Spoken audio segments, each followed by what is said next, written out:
event. So I started flying paramotors a couple months ago. And so I'm going to stop there for a few days.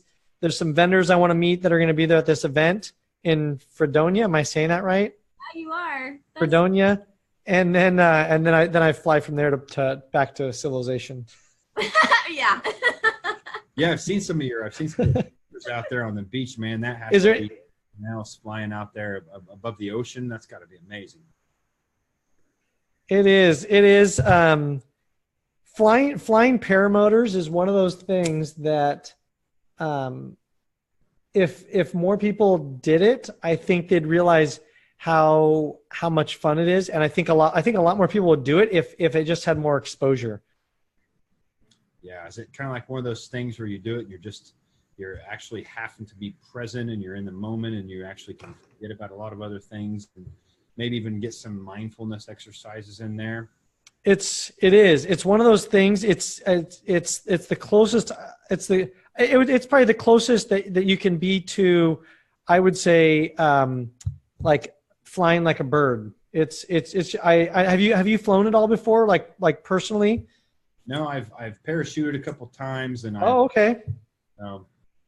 So similar, but when you're free falling from the sky, it's not quite as relaxing as probably sitting there and being able to take that moment. And when you're free falling, you're trying to maintain a certain status and flex certain muscles and use your hands kind of to guide you a little bit.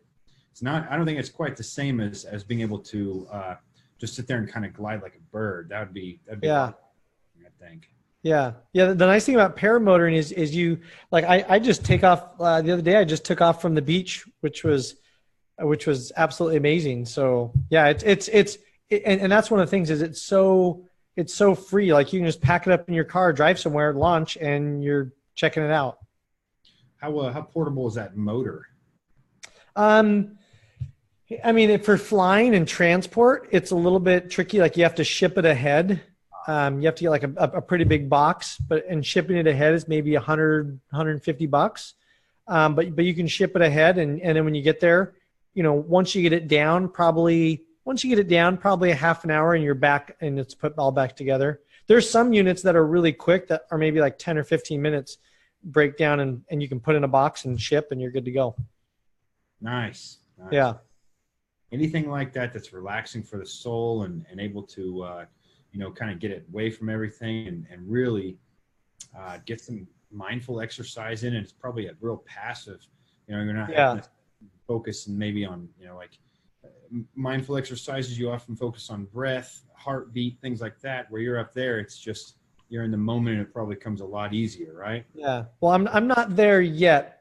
I still have a little bit of a pucker factor because I'm like right at 20 hours. So I still have a ways to go before I get my unconscious competence down. I imagine once you get that incompetent conscious down, that pucker factor is one of those things that'll always be there. When I went through the Marine Corps, there was a school that we went through, and it was doing ropes, a lot of going off of cliffs and stuff, a lot of whenever they belay and they go down the rope, I can't even think of the name of it. Right. Rappelling. Rappelling. That's it. No matter how many times you do that, that hair always stands on the back of your neck, even if you relax. So I think if you don't have that, you should be asking yourself, are you getting too complacent? Yeah. Yeah. Or you just, are you just ready to let go? Is it one of those things where it happens? That's right. Yeah. One of the two. Well, it's great to see you again. Yeah, likewise. So, I wanted to dive into some of these topics that you were kind of, illustrating a little bit of compassion, a little bit of free will. And in my opinion, I think compassion is one of those things that people are definitely lacking today. There's a lot of interesting things going on. I listened to an interview the other day, and this gentleman was talking about certain vibrations that are present in all living things, animals, plants. This was kind of like a Bruce Lipton, but it wasn't Bruce Lipton, it was something else. And he mentioned that these vibrations are measurable. And over the last 50 years, they've increased tremendously. So in other words, all the life around us, the earth, the whales, ocean life to the horses out there. Everything today is feeling an excessive amount of stress. Has to probably do with how unnatural we are actually living. We're not really attached. We're not connecting. We're not having that human experience that we should be having. And ultimately, when that human experience is there, there's compassion and love. What are your thoughts on that? Yeah, I think that's a real good point. I think I think when we look at those kind of things, I think it all comes down to that's a level of objectifiable or quantifiable rather forms of communication that I think is, I mean, it makes perfect sense. I mean, even just sound talking is a vibration. I mean, really all it is a vibration of sound waves through that's stimulating the air that then our body's able to pick up in certain frequencies and wavelengths that then we interpret as energy. And you think about just the energy from wavelengths through the air.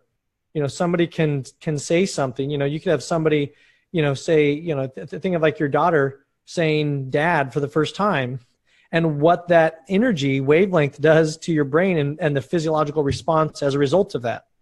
So yeah, I think energies and being connected and being in sync with that, I think there's a lot to be said for the validity of that and how that plays a role in how we communicate, how we connect, and and how we conversate. And I think it can also be noisy because of that. So I think the more we can be in tune with trying to tune in the right and tune out the wrong, I think it will get us closer to where we'll ultimately want to be.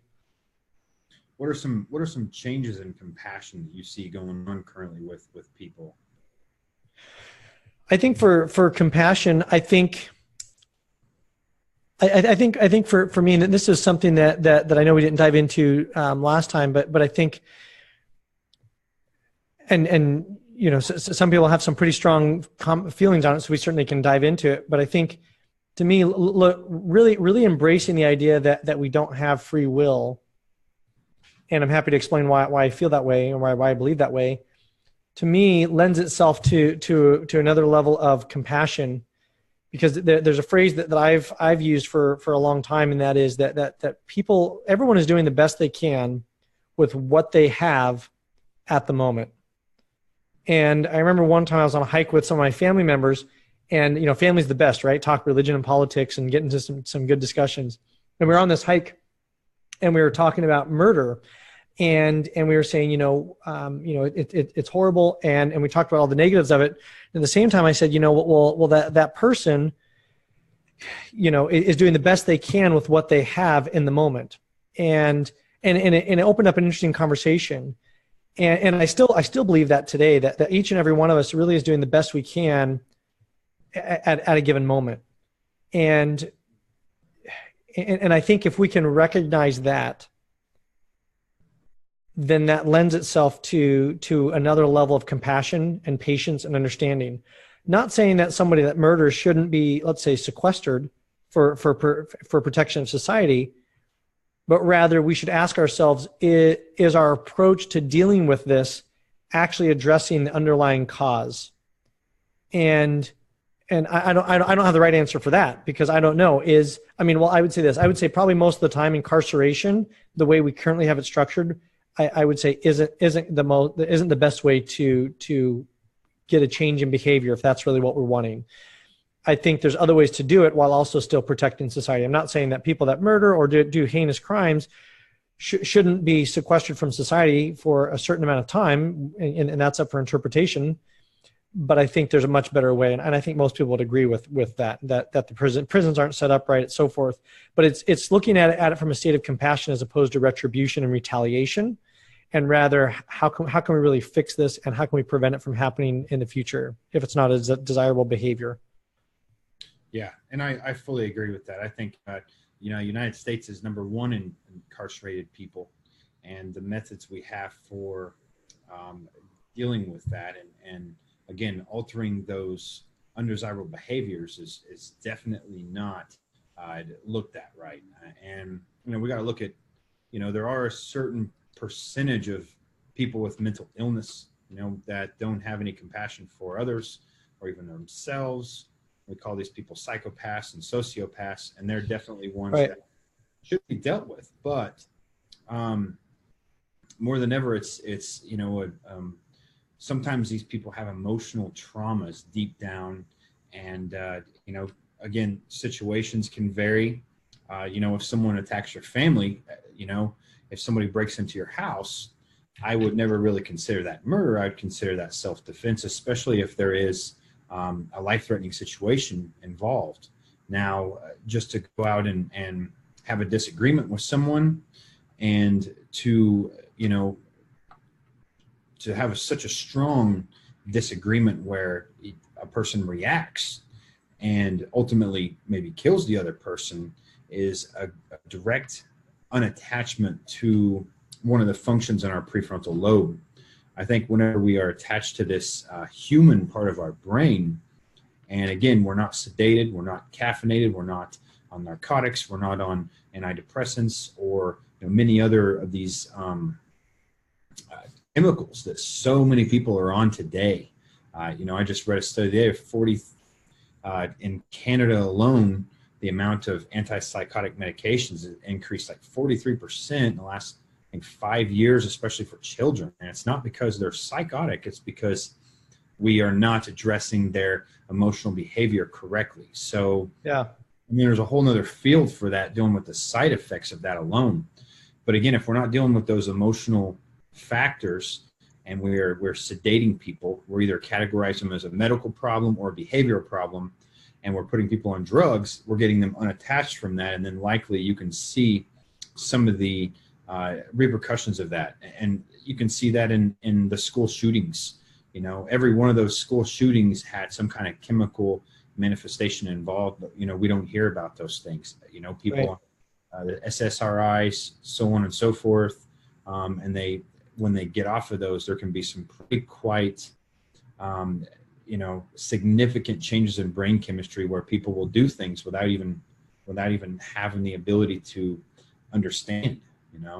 Well, I think I think you're absolutely right, and I think I think even on that level, I look at it like the bell curve that we're all on, and I kind of look at it like lab values. Like you can have the maximum, the high range and the low range, and let's say if somebody is right here, and they're within the normal range, but let's say they're right at the edge.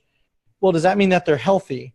And you can have that range there. So when you look at people all along that bell curve and on that continuum, like you said, even from the people that are on, antipsychotics or antidepressants or whatever it is, that we're all in that continuum in there. And I think going back to one of your previous statements or questions about compassion, it's recognizing that we all are on that continuum and that we all can drift within that continuum at any given situation, pretty much at any time, given the right environment. And when you consider that we all are capable of pretty miraculous and pretty heinous acts if we're in the right or the wrong environment that elicits it. And I mean, obviously there's so many psychologists and psychological studies that show how easy it is to change someone's behavior just by changing a few things. It's like getting in an elevator. Just by having people turn around and face the door, you can get so many people to come in and then turn around. So we know that you can elicit behavior. I mean, marketers know this very well. If on a checkout page, if you change the color of the buy now button from green to red or red to green, depending on your audience, that will have a statistical significance in terms of the number of people that buy a product. So we know that we're so governed by things that it really, I guess, starts to demystify the idea of free will. So when you go back to the fact that these people are doing the best that they can, it makes no sense to load them up with medications without looking at really what is the true underlying cause. I mean, that's a treatment, but it's not the best treatment. It's not fixing the problem. I mean, even just to your point, what you were saying, I think antidepressants are the third most prescribed medication in the U.S., only behind, I think, painkillers and cholesterol medications. So when you look at that, I mean, cholesterol medications and pain medications and then antidepressants. And I think suicide for men, I'd have to check this again, but I think it's either the 7th or the 10th leading cause of death. Yeah, 7th. That's crazy. Yeah. So, I mean, the 7th leading cause of death is by yourself. So we're clearly not grasping the mental aspect of this. And we need to get a handle on understanding why people are doing what they're doing, how the environment's shaping it, what our genetics, epigenetics play, and what can we do to try to prevent and try to turn that. Yeah, absolutely. And it's, whenever we see the numbers of this, it's obvious we're part of a big social experiment, and it's pretty sad. So back to free will, you kind of mentioned that a little bit. Do you think people are free today? Well, I think there's two things. I don't, in terms of free, I guess there's, just to maybe clarify that, I see freedom as being able to, walk out of your house and do what you want as long as you're not affecting other people. I see that as one freedom. And the other is the idea of free will is that whether you walk outside of your house and what you do has already been predetermined. So I see it in two realms. And just to make sure we're talking about the same thing, I see freedom. I think we do have a lot of freedoms. I do believe that they're in constant jeopardy if we don't continue to fight for our freedoms. And the outcome of that, I think, has already been predetermined. And yeah, I guess I'd love to hear your thoughts on that. Do you believe that we have free will, or do you believe that we're self-governing? I think we have freedoms in the areas that don't really count. Now, I think there are freedoms like we were just talking about, like you want to go fly, and that's something that you enjoy doing, and that's what you'd like to do. And we also have freedoms that, we can walk out of our house and we have this choice of, toxic food, or this many flavors of Baskin and Robbins ice cream, or, pick your favorite booze and things like that. But I think the freedoms and the real areas that count are disappearing, quite frankly. The vaccination thing that just passed in Oregon, why don't we, if that's about health, why don't we address, getting rid of the foods that will cause diabetes, that causes amounts of inflammation, the chemicals, we're getting some ground, and you're starting to see, Roundup getting pulled off some shelves and things like that, which are, I think, good steps in the right direction. But as far as the freedoms that really count, those are kind of hanging on a thread some places. And I think that we are really exposed to a lot of mind control. And again, mind control is not the typical, person with drool coming out when they're kind of, arms stretched like a zombie. Sure. I think that it's a series of, and I got this from Jason Christoff. I'm a big follower of him, but I think he's absolutely right on mind control tactics, and the things used around us are just a series of punishments and rewards, and it can start in school. It starts in the elementary school when they start to teach these kids perhaps early lies that are all entangled, and the kids eventually start to get rewarded when they, answer correctly on a test or something, despite if it's true or not. And there's a difference between truth and there's a difference between propaganda. And right. Nowadays, people have such a hard time determining what's what. But I think by putting children in the education system that's crossed in the European Union, in the Canadian areas, and certainly in the United States, we start to ingrain these mind control tactics in the children. So by the time they go through 18 years of school, they're no longer interested in truth. They're interested in what they have to do to get a certain reward or a certain punishment. Right.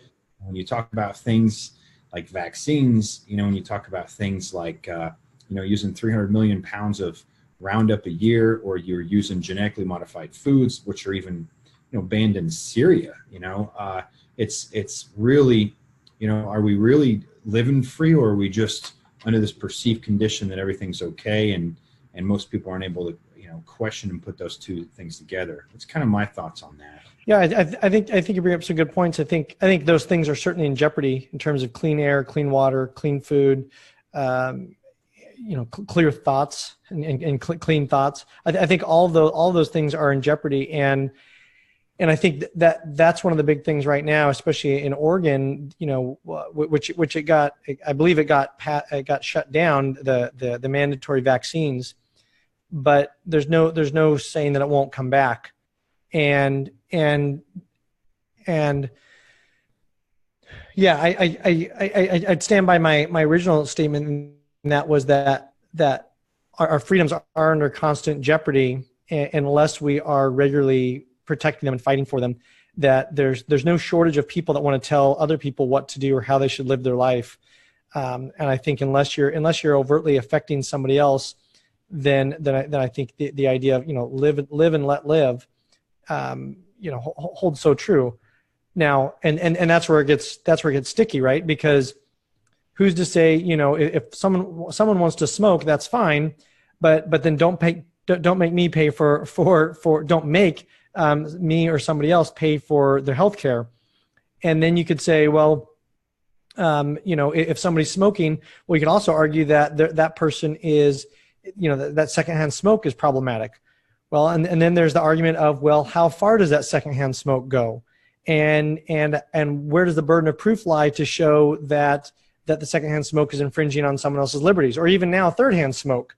So the idea that where one person's influence stops and starts, that's where the line I think gets sticky.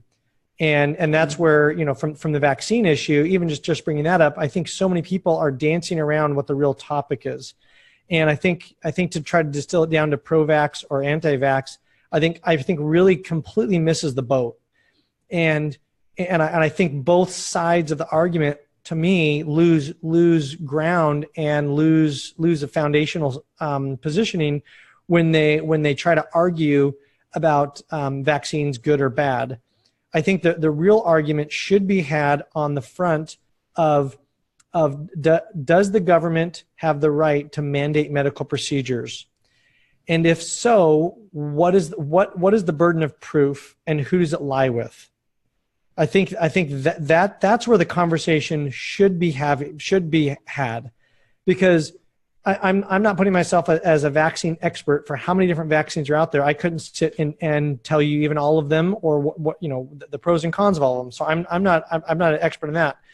But what I would put myself out there as trying to recognize where the conversation should be had. For instance, I think if I was going to, let's say, a place in Africa where there was an Ebola virus outbreak, and I was going there to help provide aid, I probably would get a vaccine, if possible, before I went against Ebola. I don't know all about it. I'd still want to research it and so forth. But now, would I give my kids a measles vaccine and a lot of the other ones? No, absolutely not. But that's the difference. Is the individual should be able to make the decision, because it comes down to because the thing is, I don't think it's all good or all bad. And I think there's ways to make things better, and I think there's also ways to make things bad. So as soon as someone says pro-vax or anti-vax, they've just enlisted themselves in identity politics, and they've completely alienated the other side. All they've done is they've entrenched their views, and they've built a stronger wall against the other side, because no conversation is going to be won with that. And I think the real true conversation should be had at the level of where and what and when is a government mandated medical procedure acceptable. And I think the term should be defined as to that, because everything else really is window dressing, and it's dancing around the crux of the conversation. Because just like somebody can bring up as many anecdotal experiences of my friend or my daughter or myself had this allergic reaction and I had this reaction, then someone else can equally bring up and say, well, vaccines also saved my child or saved me from this, and this. And you get into this never winning battle. No one's ever going to win, because people are bringing up anecdotal experiences. They're bringing up research that can be argued one way or the other, as opposed to getting down to the fundamental question of what needs to start first. And the fundamental question is, when should a medical procedure that's mandated be allowed and acceptable in society? And what we should be doing is building our criteria for what that would be, if at all. And then we should ask ourselves, okay, so let's say, for instance, if you do agree that there's a time and place to have mandated government medical procedures, if you believe that is the case, then you should be very clear, crystal clear, on what the criteria are for what would land in that. Because if you just say, oh, it's for the better, if it's for the better good, like I've heard people, even doctors say, oh, well, I think it's better for society and it helps protect society. Well, that's one of 1,000 boxes that you should have to check before you say, yes, this is there. Because if that's the only argument, if the only argument is it's better for society, I could think of infinite things that should then be mandated. So that premise, that premise in that position of argument falls short very quickly. So that's one of probably 100 or if not 1,000 checks in the box that we should check. And so that should be one of them. Does it make society safer and healthier? Yes, that's one, but by no means is the only one. And I think that's the problem is so many people, they argue from one premise, and the premise is either superficial or it's skin deep and it doesn't have any teeth or any staying power. Because let's just say, oh, we should mandate vaccines because it's for the betterment and protection of and the health of society. Now, let's apply that same logic to just about any other thing, and you're immediately going to get a huge rash of pushback from the same people that would argue it's for the betterment of and the health and the safety of society. I mean, you could just easily say that for cars. You could make a case and say that cars are well, let's even just do this. Let's just say smoking cigarettes. Smoking cigarettes, we found, provide very little, if any, utility in society. Some people may say it improves their sense of well-being, it calms them, it scratches that addiction itch. So you could say that for some people it does provide a benefit, otherwise they obviously wouldn't keep doing it. But does smoking as a whole make society a better place? I don't believe it does, but I also don't believe that we should outlaw it just flat out. Just like I don't think we should outlaw alcohol, or I don't think we should outlaw cars. I don't think we should outlaw sodas. I don't think we should outlaw junk food, because I could go down the list of all the things that I believe that we could outlaw just based on the fact that it improves public health or public safety. But that's not our only criteria. And whenever someone says they're pro-vax or anti-vax, they've completely, I think what happens is they without knowing it, they lock themselves into a position that's so easily debunked both ways. Because I'm willing to bet that most people that would call themselves anti-vax, if there was an Ebola virus outbreak coming, or if there was an anthrax virus or an anthrax or there was some infectious agent or some biological or bioterror event or something that was completely, let's say, man-made and nothing our bodies have ever experienced before, and there was a way that we could stop it. Otherwise, it was just killing people left and right. I'm willing to bet most people that would claim themselves to be anti-vaxxers would probably line up to get it. But that doesn't mean that they also have to throw in the towel and say that they're willing to get all the other vaccines that are out there, like a measles vaccine or a shingles vaccine or a chickenpox vaccine or an HPV vaccine or all these other things that I don't think it's not an all or one. And I think that's why you have to define it and then set your criteria. Yeah, and some of those like measles and whatnot can be handled more appropriate with nutrition, where some of the other bizarre viruses that maybe we haven't come in contact with perhaps might be benefited from that. So there's Absolutely just me on both sides. And you mentioned we were talking about toxic air, toxic thoughts. I think that's a big problem with people today. Again, with this whole 5G thing going on too. That's again, something that I had the mayor in here, a while back, and he brought out his cell phone and he said, whenever I have brought up the fact that these 5G towers are on schools, I get told by my upper authorities, don't even go there. So there is definitely something, he sees some kind of agenda at work on certain things that we aren't even allowed to question, you know? And that's whenever me as a former Marine, that's when me as a doctor trying to figure out why people aren't getting better, will start to question certain things. Right. But well, I think as soon as the conversation stops, then it becomes a religion, and then you're stuck with faith as the answer, and that's no that's no place to have a logical discussion or have a healthy discourse about the health and well-being.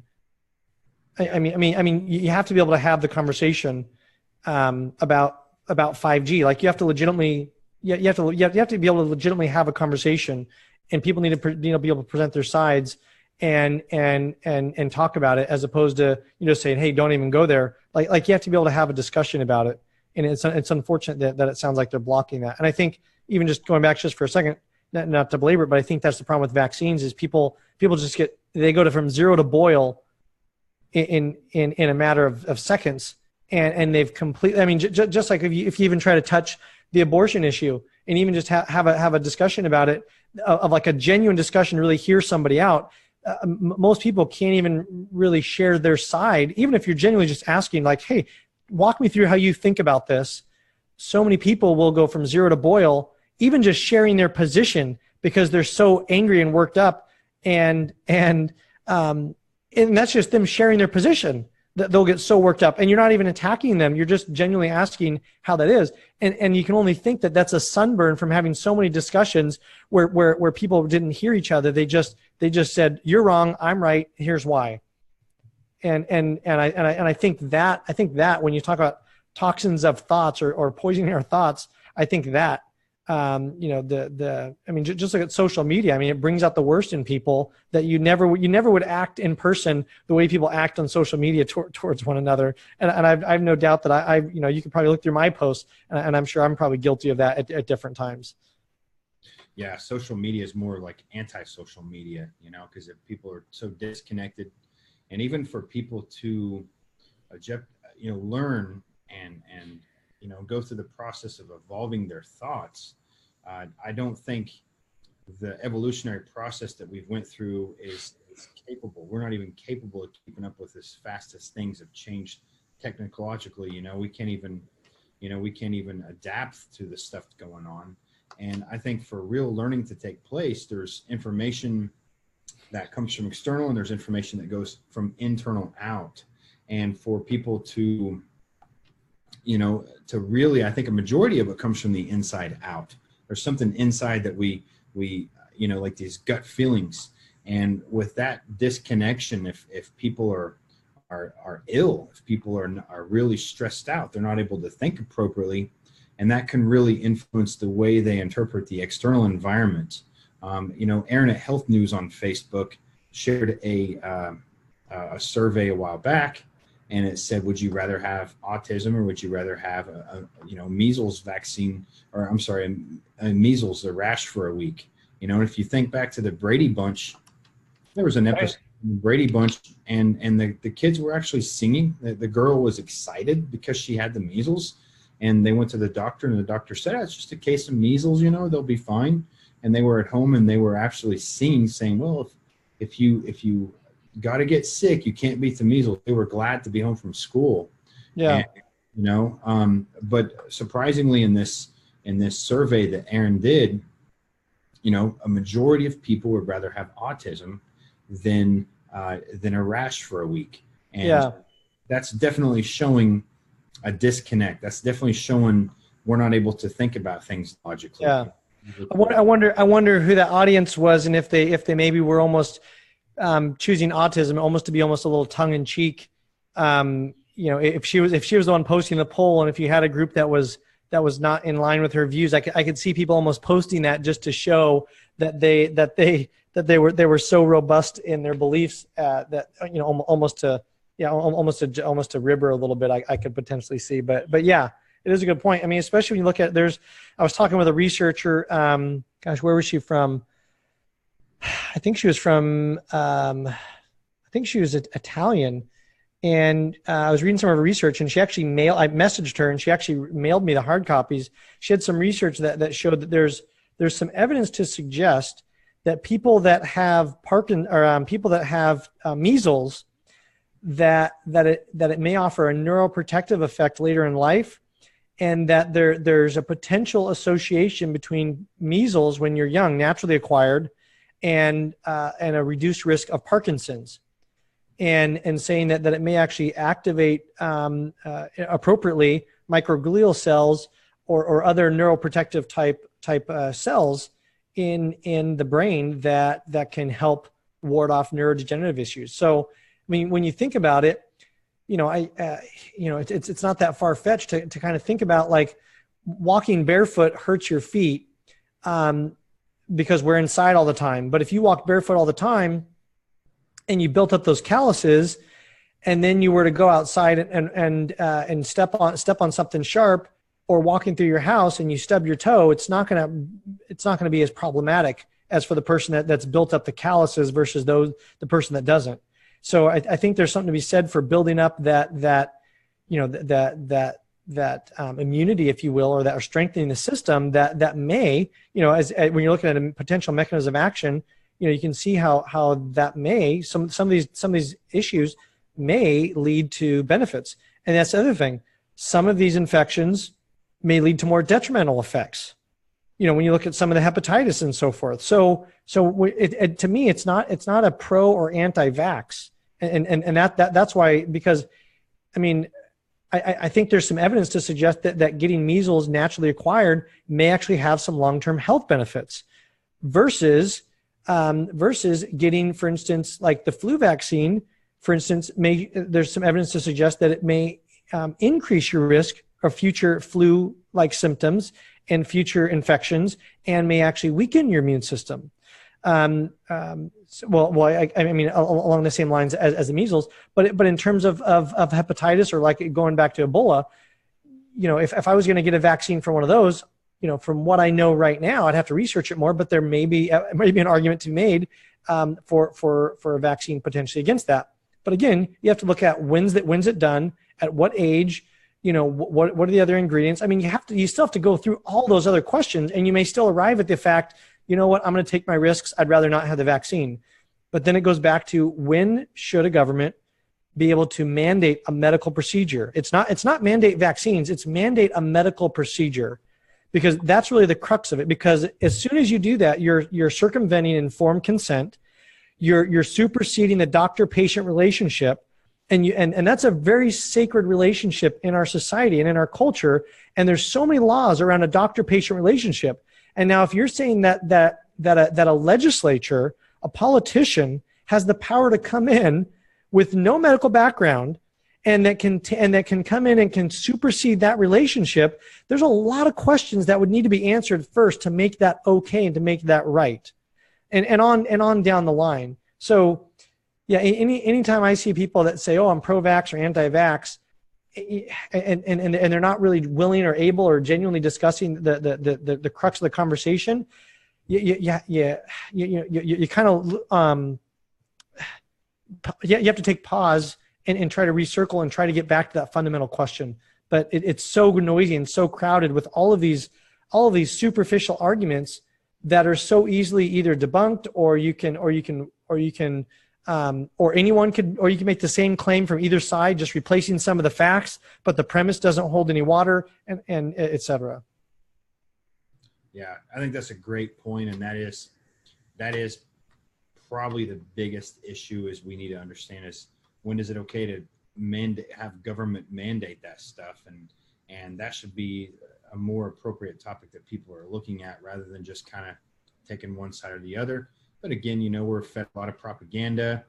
People are, again, unattached from this human side, so they're governed by fear. Yeah. By fear, they can make decisions that aren't, well thought out, thoroughly thought out. So there's a lot to be said between that, and me being a former Marine, God knows how many vaccines I've had, Right. So, but there's one thing is for sure.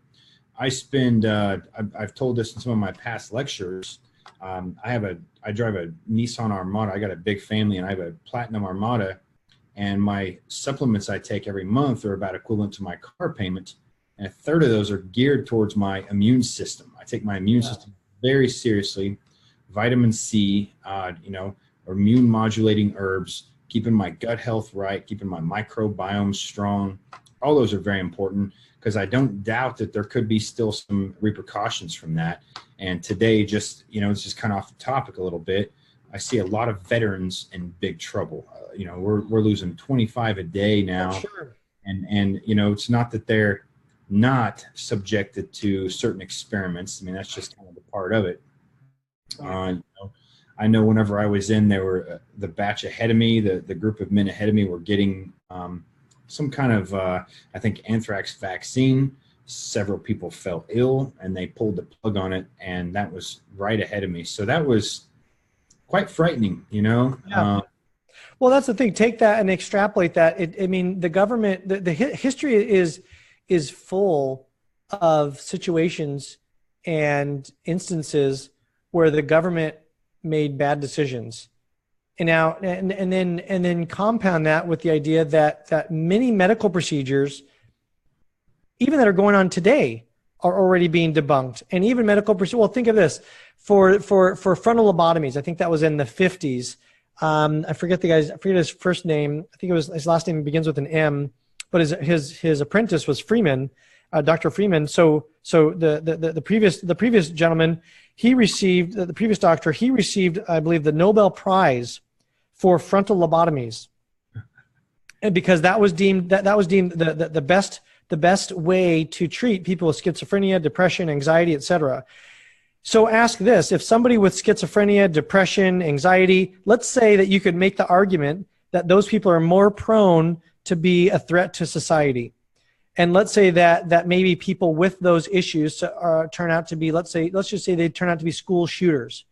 And what we find is that if we go back to doing frontal lobotomies on people that exhibit a certain level of aggression, or that have a certain genetic code, or that have a certain makeup, does that mean that because it's for the betterment of the health of protecting the society, that we should go back to doing frontal lobotomies? Well, in the 40s and 50s, we thought that was okay. Now, what if at that time the group of doctors got together with the legislators and said, hey, anybody that a teacher deems to be anxious, depressed, nervous, or unsettled in class, then we need to do a frontal lobotomy. And because given the medical data at the time, you could easily justify that. But now we look back on it and realize that that's barbaric. I mean, Freeman went on to do ice pick lobotomies, where you jam an ice pick up in the eye, right above the eye, and you go in there and you like kind of scramble the brain a little bit. Now, what if you can take that to, let's say, using today's technology? Let's say you could use pinpoint laser technology, and you could go in and you could do an ablative therapy and destroy just a micro portion in someone's brain. And let's say that reduced aggression by a measurable percentage. And then from there, you could say, well, statistically, this reduces domestic violence by X percentage, and it makes people more subdued, et cetera. Should we then mandate that procedure? Or let's say if you can go in and find the area in the brain that causes people to be addicted to alcohol, and we can show that it reduces drunk driver fatalities and injuries by X percentage. Should you mandate that anybody that drinks alcohol, before they get alcohol, they have to show their card showing that they had this ablative therapy, laser therapy in their brain? So these are the questions that we need to be asking if we're not truly laying a genuine foundation for why and how we're selecting our criteria in making decision-based criteria or criteria-based decision making, and rather than just shooting from the hip. And that's the thing is just like frontal lobotomies got shown to be wrong, so many other healthcare procedures get shown wrong on the daily, because we know that science is an ever evolving. I mean, the whole point of science, one of the points of science, is to try to prove itself wrong with iterations. And so to make a mandate along the way, what if you catch one of those iterations, in a lull? I don't want to be that person.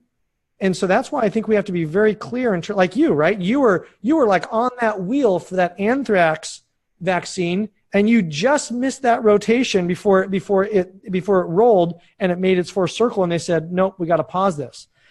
So when you look at mandates, And as soon as you look at telling and forcing someone else what to do based on what I think is best for them, I mean, I just have such a problem with that. Yeah, it needs to be very thoroughly examined. In my experience with people that have addictions, okay, I'm starting to dive into that a lot more with people. Is they always have some kind of pain they're suppressing, one way or another. And that was certainly the case with me, years ago. But what I always find is somebody has some kind of emotional pain that they're trying to escape. And that's where all this stuff is available to kind of suppress that pain, from cigarettes, right, to alcohol, to, even pornography, yeah, various shopping. It might be a number of things, but essentially those things are there to almost act as a mild painkiller. Yeah. And I think one of the best ways for people, if they are, get to the point where when you push pain down so much, it's only going to, pop back up. And when they get down to the point of, I want to figure this out, what they have to do is realize that they're essentially just running from their pain. They have to be with it. And that's the only way they're going to simply grow, including alcoholism, including people that are addicted to drugs, prostitution, it just kind of goes across the board. So, well, I think that gets to the whole, meaning question, because I think, that goes to Viktor Frankl, man's search for meaning, surviving the concentration camps. And, when he got out and he did his logotherapy, one of the things he'd find with people with addiction is that they didn't have a deeper meaning in their life or something they were working on. And so what they were trying to do is find something to give themselves some type of stimulus or pleasure.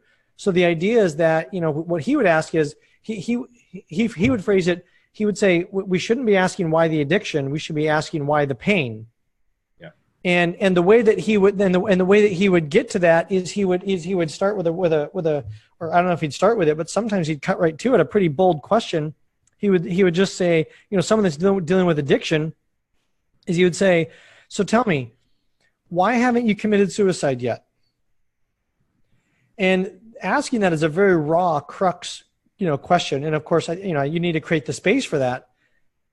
But asking that question gets to the heart of the problem instantly, because in order for someone to genuinely answer that, they're by default almost always going to answer, if they can genuinely answer it, is that they're going to come up with something that has some meaning in their life.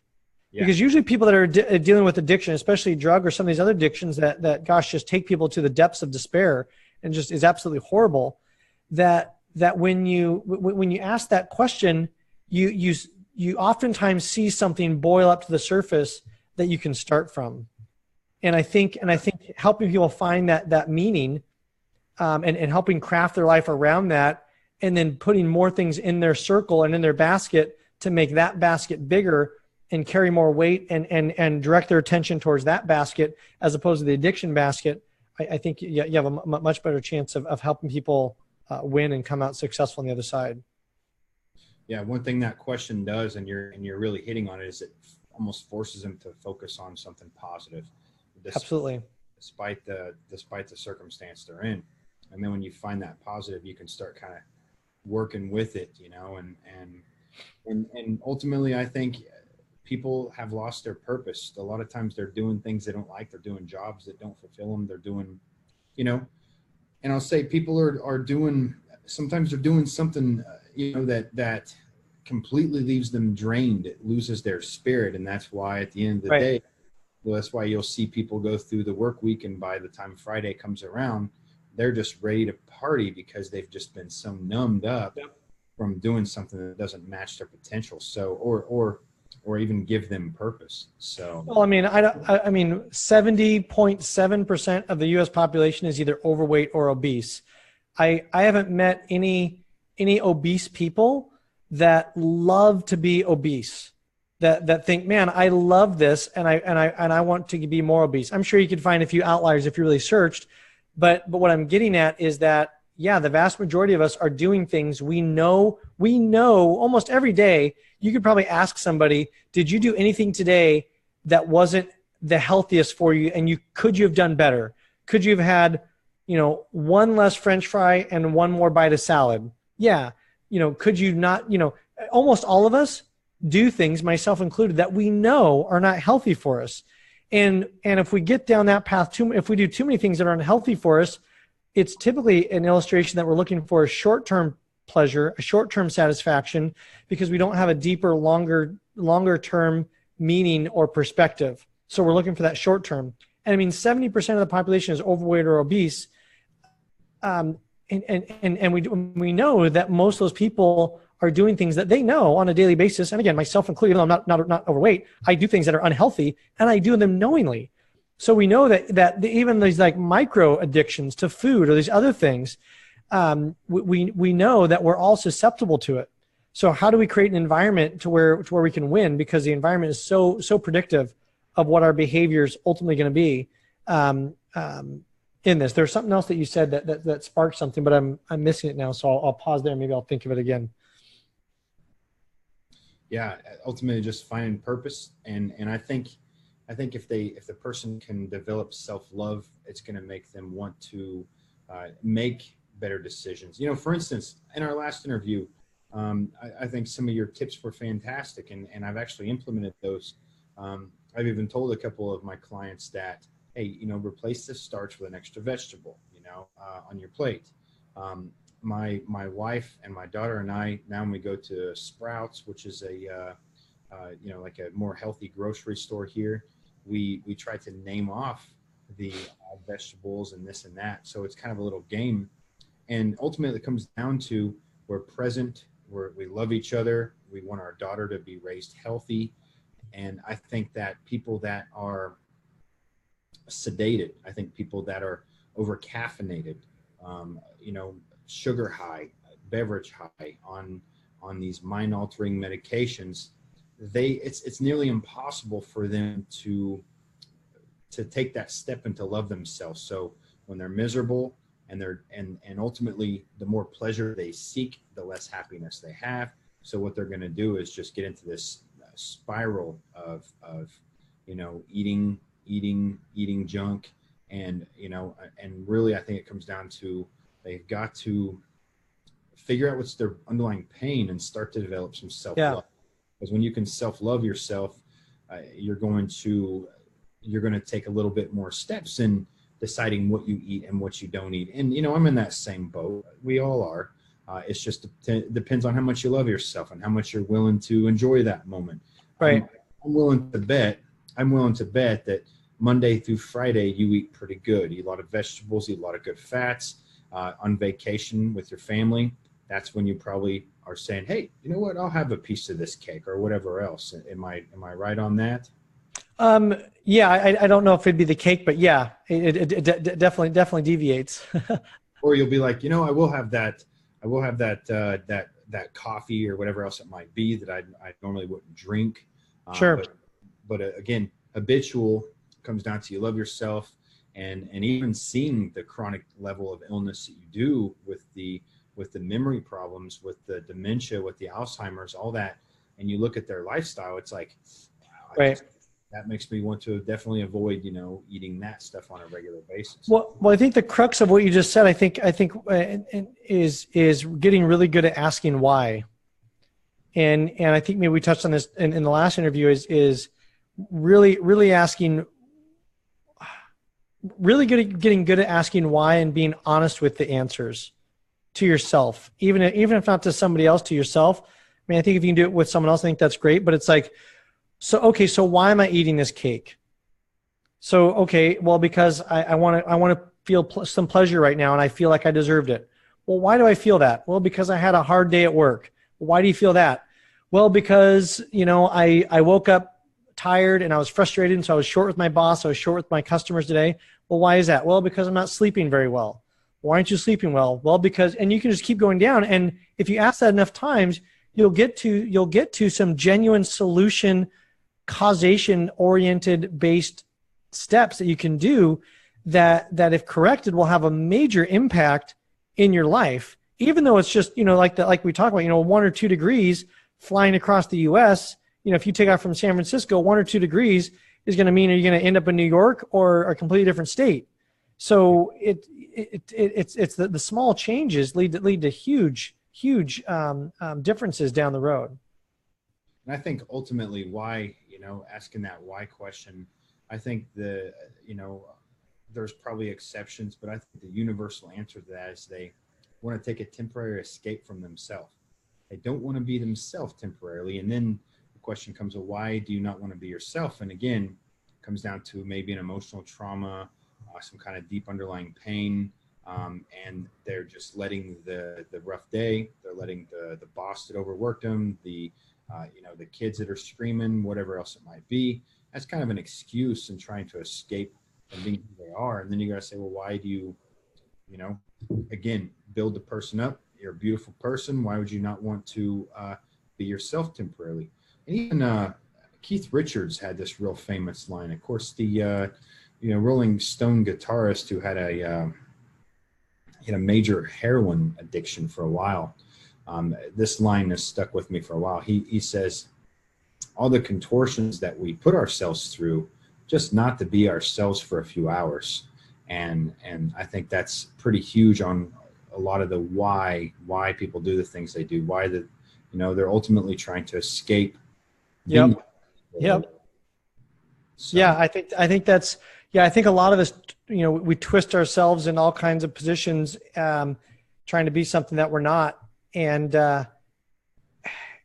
I think if we stop and really ask ourselves why we're doing something or why we're not doing something, I think we can get to the crux of where we really need to be focusing and what we need to be, and the true solution. And when we get to that point, when we get to that solution of the ultimate why, I think that's where self-growth is going to take place. Otherwise, absolutely, as men, we need to be evolving all the time. And I'm sure you've seen this in your clinic. I certainly do in mine, with these almost adolescent growth patterns that people have, where they spiral. It's not one thing, it's another. It's not one thing, it's another. And they're ultimately not getting down to that root and ultimately not able to grow. And right. Many factors for that. Family, perhaps a toxic relationship, many things for that, but it'll ultimately stun a person from growing and perhaps getting to that life of purpose that ultimately that we should all be kind of thriving for. Yeah. I think that's very well said. I think we all do. I think we all, as you're saying that, I'm thinking of like rings on a tree. We all throw out new rings as we grow. And ideally, when you throw out a new ring and you grow, ideally you don't necessarily contract or go back, although we sometimes do. So maybe that's not the best example, but yeah, I'd like to think that as we grow and we kind of get those, we stretch ourselves, then we have that new level, then we have that new level of confidence and courage to ask ourselves why, and to go deeper with our actions in terms of really discovering is what we're doing serving us on whatever level, whether it's personal, whether it's relationships, whether it's business, or whatever the case may be. Yeah, and to grow, I would think, especially looking at a tree, it almost takes a little bit of vulnerability. And as people have deep underlying pains, sometimes they don't want to be vulnerable. Yeah. Well, it takes courage. It's like one of my coaches, Dan Sullivan, talks about in Toronto. Dan Sullivan with Strategic Coach. He talks about a lot of people look for courage, or I'm sorry, a lot of people are looking for confidence, but what they really need is courage. And so I put my own spin on that, and I said, that you don't get the luxury of confidence until you've paid the price of courage. But once you pay the price of courage, let's just say jumping off that diving board, once you've jumped off that high dive and you've paid the price of courage, then you're confident that you can do it again and again. But there has to be that courage and that first step. But the thing is once you have that first step and you have that courage and you jump off the first time, then you have that confidence that you'll most likely always have. And then from there, now you're looking at what's the next height? What's the next thing that I want to do? Yep. And that courage, the thing is that courage is you can compound it. Yeah. And I don't think people realize that, because so many people will stay small, and they don't really have the courage to live outside their comfort zone, because I think that's where, it's like the phrase, right? Life happens outside your comfort zone. Yeah. And if you're outside your comfort zone and you're exhibiting courage, and you do something new or novel, and you don't completely crash and burn, or if you do crash and burn and you live to tell a tale, you're going to have more confidence regardless afterwards, because you've been through it once. And I think that's the thing, is that you see people that kind of stay stuck and they never really exhibit the courage, and they think, oh my gosh, and they look at somebody else who has stacked their courage. They've jumped off that first high dive, and they said, you know what, I'm going to jump off this next high dive, and you know what, I'm going to do a double backflip off that high dive, and you know what, I'm going to do a triple, quadruple, and they're not afraid to belly flop a couple times, and they keep going higher. Well, what happens is the person that stays here that never grows, and then the other person that now is way up here, and they're doing backflips, somersaults, twists, all the other stuff, to this person down here, it looks impossible, because they didn't realize that it was done with incremental steps of courage. And once you get up to a certain level, you almost make the extraordinary look ordinary, because you paid the price of courage so much that you have so much confidence that those people become oftentimes our idols and our inspirations and our motivation to drive more. So if you're I'd say if people are listening to this and they're wondering, gosh, why don't I have X, Y, Z in my life? I'd ask yourself, number one, I'd go through the process of asking yourself why 7 times and really delve deep, and then ask yourself, what do I need to be courageous for in doing, and that I'm not doing? Because there's probably an area in their life that they're looking for confidence, but what they really need to be looking for and exhibiting is courage. Yeah, and again, that takes a little bit of vulnerability, and you got to be almost willing to fail. You have to allow yourself to fail, because nobody jumps off a high dive and does a backflip the first time, unless they're just something extraordinary. But yeah, be willing to fail, and to fail less, and to understand that with failure comes new growth. A tree doesn't grow when it's hard and stagnant on the outside. It only grows when it's green and vulnerable. Yep, that's a real good point. Same with anything else in life, like a crustacean animal. It can't grow in a hard shell. It has to expose itself to vulnerability in order to get a harder shell. And so in order for us to have our own personal growth, we need to be grounded. We need to be honest with ourselves and determine, what is keeping me from this? Is it maybe I'm trying to escape being who I am, or something else? Yeah. I think taking the time to reflect, I think is probably one of the most powerful things that we can do. I think, taking time for meditation, clearing the mind, trying to turn off thoughts, because all day long we have this constant stream of chatter in our brain.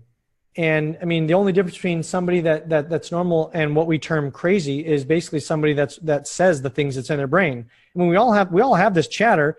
It's just that for some reason the defining line is whether you speak it out or not. So we all have this chatter. So we're all borderline crazy, is what I'm getting at. So take some time to inject some sanity. And I think a way to do that is to try to gain control of your thoughts and of the monkey mind. I think doing meditation, asking yourself why, creating space and time to think about your thinking. I think all of those tools and those types of habits and approaches are going to be paramount to really helping us become bigger, better versions of ourselves, and therefore each other, become calm, peaceful, more centered, be able to have a discussion without going zero to boil, and ultimately be able to make better decisions. Yeah, exactly.